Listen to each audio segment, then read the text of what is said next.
Hello guys, welcome back to my channel. My name is Daniela and I'm here to talk to you about all of the books that I've read in January this year. In January I read 6 books. My Goodreads goal for the year is 50 books and I am well on the way to that goal. I've been reading a lot. In fact, I may struggle to recall some of what I read in January just because I've read so many books in February already. We're about halfway through February and I think I've already read like 6 or 7 books. But anyway, back to the January books. The first book that I read at the start of the new year, in fact I think I read this on New Year's Day, was The Ocean at the End of the Lane by Neil Gaiman.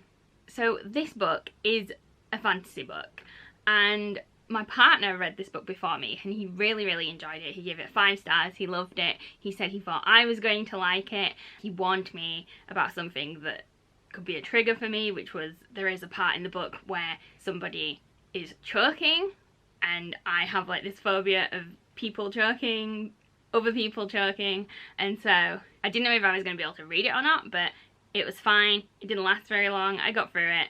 So I'm just going to start off by saying I gave this book 1 star. I did not enjoy this book. I didn't get this book. I don't really understand the hype around this book. I just didn't get it. By the end of it, I was kind of like, so did any of that happen? Like, was that real? Was he dreaming? Like, I just felt like it was really unclear whether this was actually happening or whether this was a dream, or I didn't get it. I didn't get it. I didn't feel anything. I didn't connect to the characters. It just fell a bit flat for me. I feel like this is a Marmite book. I feel like you'll either love it or hate it, and I hated it. 1 star. I didn't get it. It didn't gel with me. I don't know what it was. I felt like it was pointless. I felt like it didn't go anywhere. I just didn't get it. And that's all I have to say about this book. I didn't get it. I didn't get it. So, not a great start to the year with the 1 star read, but things got exponentially better when I read my second book of the year, which was a thriller, and it was No Exit by Taylor Adams. This book I gave 5 stars. I couldn't not give it 5 stars because it was just so engaging. I like reacted to this book physically and emotionally. I've never had a physical reaction to a book before, in terms of it gave me anxiety. I was having palpitations.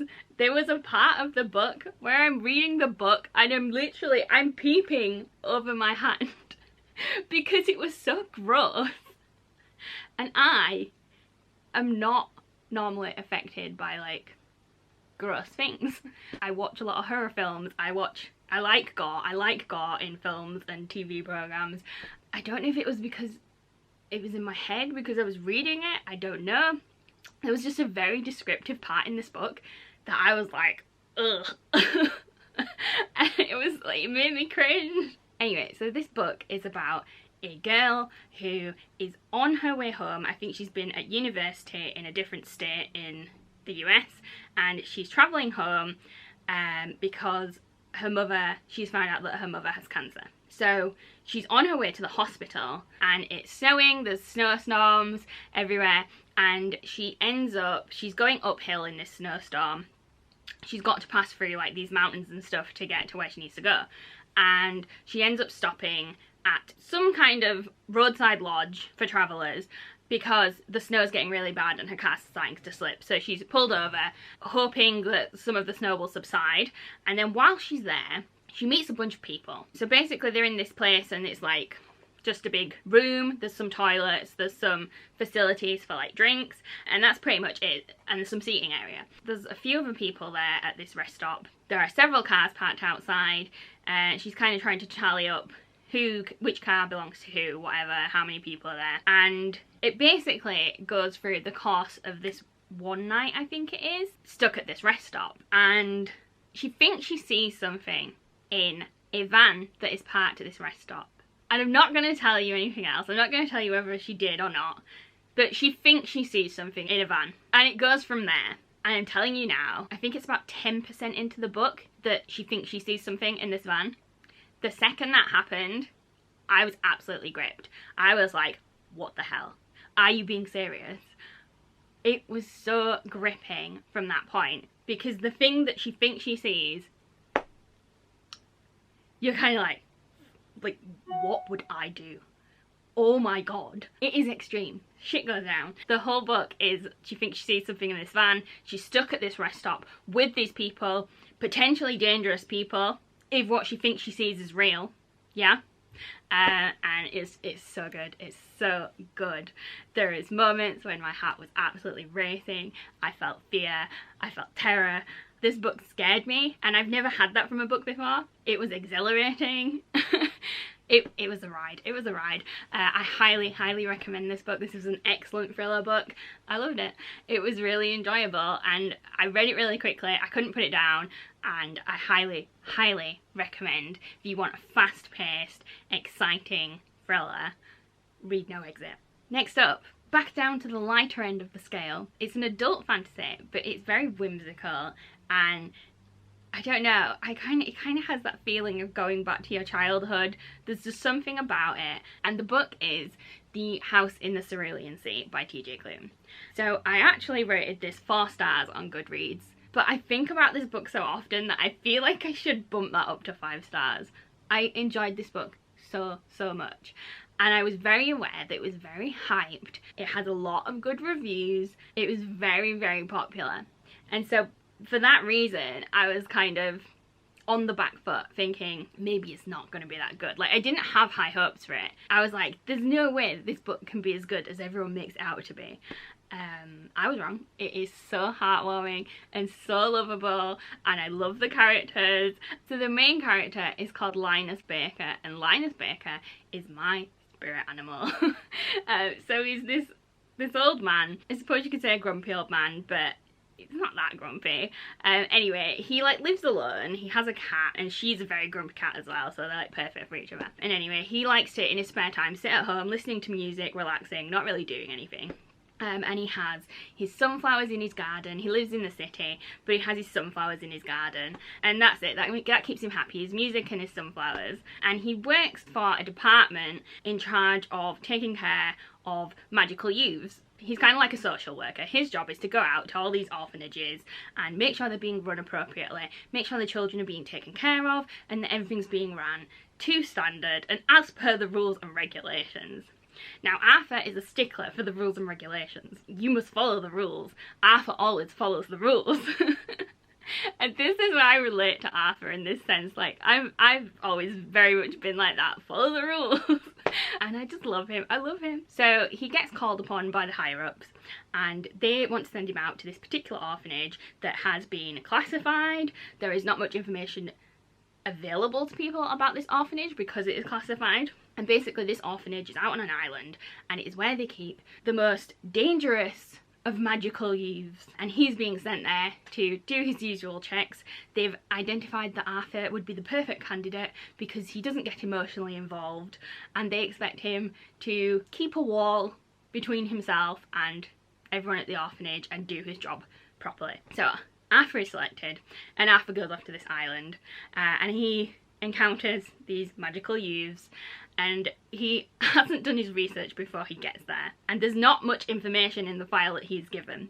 So he gets a few surprises, and obviously there is also the man that runs the orphanage, and he is called Arthur Parnassus. And Arthur is very much a person who follows his heart. So the book follows Linus and his experience when he's attending this orphanage and finding out about all the children and finding out about Arthur, and he has to write reports and send them back to the offices, and some relationships develop across the period that he's there. He's there for about 3 or 4 weeks, I think. It's just really enjoyable. It's cute. The children are sarcastic and hilarious. Like, it's childish humour, but it's so well done, and I absolutely loved it, and it's so heartwarming. And if you want a feel-good book, a nice fantasy fiction book that is going to make you feel lovely and warm and bubbly inside, then I recommend The House in the Cerulean Sea, because it did all of that. I absolutely loved it. I was sat there giggling whilst reading this book. Like, I don't remember the last time I was like actively giggling and snickering at something. I felt like a child reading this book. I think it needs bumping up to 5 stars because It was so enjoyable and I would definitely read it again. And I can't wait to read the other one that TJ Klune has done, which is Under the Whispering Door. I can't wait to read that as well. If you have had any doubts about reading The House in the Cerulean Sea, cast them away and pick up the book, because it is as good as everyone says it is. Okay, so the next book I read was Beartown by Frederick Backman, but I will tell you about that after the next book, because I read actually the sequel to that as well. After Beartown, I read Stolen Tongues, which is a horror book by Felix Blackwell. It was on Kindle Unlimited. I'd seen Olivia Reed's a lot, I don't know how to pronounce the name. I had seen her talking about this book and I'd seen one of her vlogs and it made me laugh and it made me want to read the book, so I picked that up on Kindle Unlimited.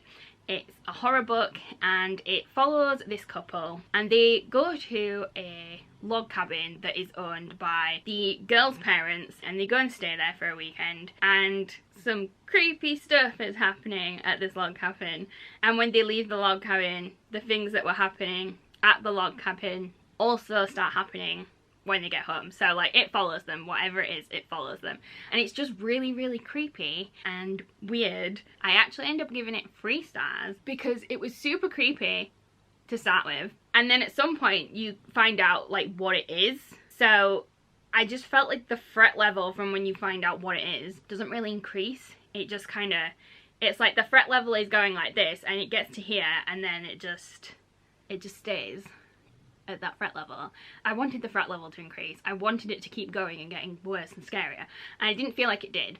I felt like it got stagnant, so I got a little bit bored with it. But yeah, it was creepy. Again, I feel like someone that hasn't watched a lot of horror films, that isn't used to horror, would probably find it a lot scarier and a lot creepier than I did. So if you are maybe new to horror, or you're not a big horror fanatic, I think you would find this scarier and creepier, and if you want that, then go for it. It's good for that. The first half I think was great, it was really creepy, but yeah, for me I just got a little bit bored with this one. Last of all, I read Beartown, and I also read the sequel, which is Us Against You. So Beartown is written by Frederick Backman. I've read a couple of his books now and I am absolutely obsessed. I think he is my favourite author based on what I've read so far, and I just absolutely love him.